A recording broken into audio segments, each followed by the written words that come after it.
What's going on, YouTube fam? It's your boy Seven Kings, and I'm back with another one.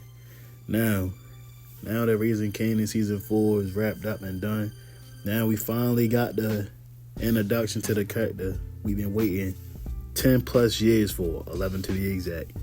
Man, I'm just here to say, in the words of The Rock, finally. But on all seriousness though, you know what I'm saying? It's just like a part 2 to my previous video on Breeze, you know what I did earlier, like a couple years ago. And just, filling some holes now. So now we know that Breeze is the nephew to Snaps and Pop. And that he used to run some business out of East New York, Brooklyn or whatever. And he's recently relocated to South Jamaica, Queens. And this is what I want to touch on. So now that with his introduction, so I'm pretty sure a lot of people thought the same thing I was thinking, that we thinking that by the time he was rolling around, there was going to be no Rock, no Marvin, no Lou, no Unique, none of them. We thought they'd be dead and gone by now, which, I mean, I'm all for it. I mean, if Rock's done, if Kanan did finally cancel her Christmas, I mean, it's been 4 seasons, folks. Let's be honest, man. It was time for him to do what he gonna do. And I know this season he got on a lot of people's nerves, but you still gotta understand the kid is still 18 years old in the current timeline. He ain't seasoned. He still got a lot ways to go, and he still got a lot to learn from the likes of Breeze, and still getting mentored by Snaps and Pop. Now, eventually, when we really see him go from a pup to a wolf, when he has that wolf moment, I feel like that's going to happen really when he find out who was really behind Famous and Crystal deaths. And when he really find out it was old Bonnie and Clyde, aka Snaps and Pop, that's when he going to finally have his wolf moment. And that's when he really going to put them two down, and his name really going to ring bells, not just from being the guy who took out Ronnie.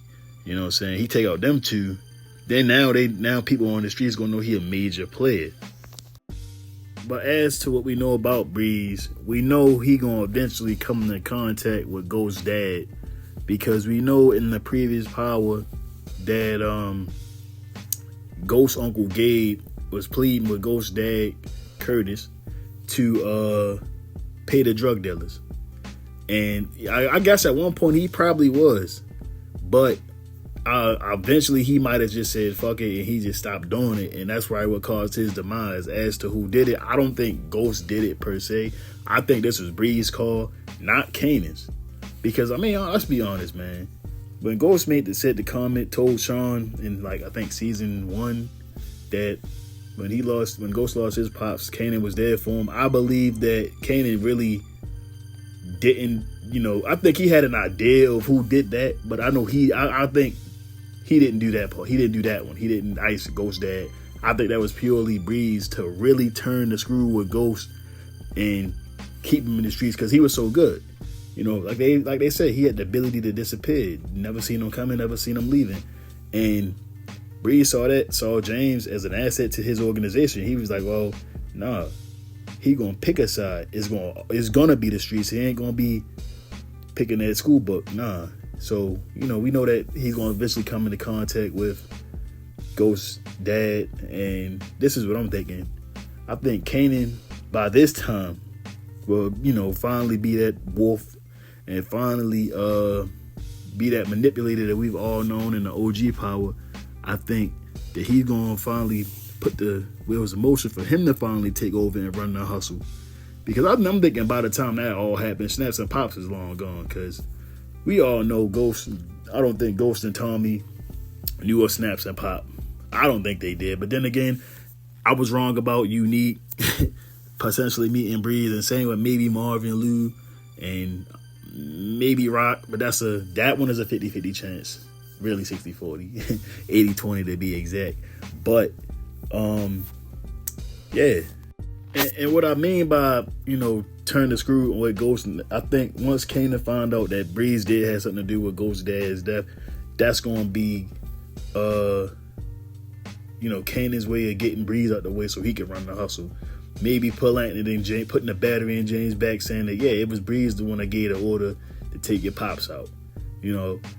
Maybe that's it.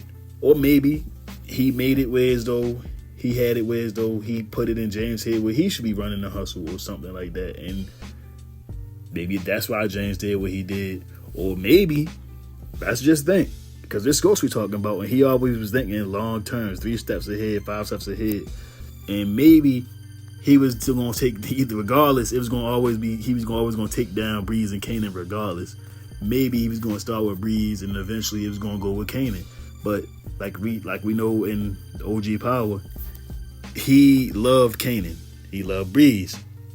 He couldn't bring himself to kill Kanan like Tarsa suggested when he was younger. So he did the next best thing, send him to jail so that he could run the hustle. But we already know how that went. You know, Ghost not killing Kanan ultimately ended up with a whole bunch of problems later on. But man, y'all let me know what y'all think, man. Y'all leave a comment below. It's your boy 7 Kings. I'm out. Remember to subscribe.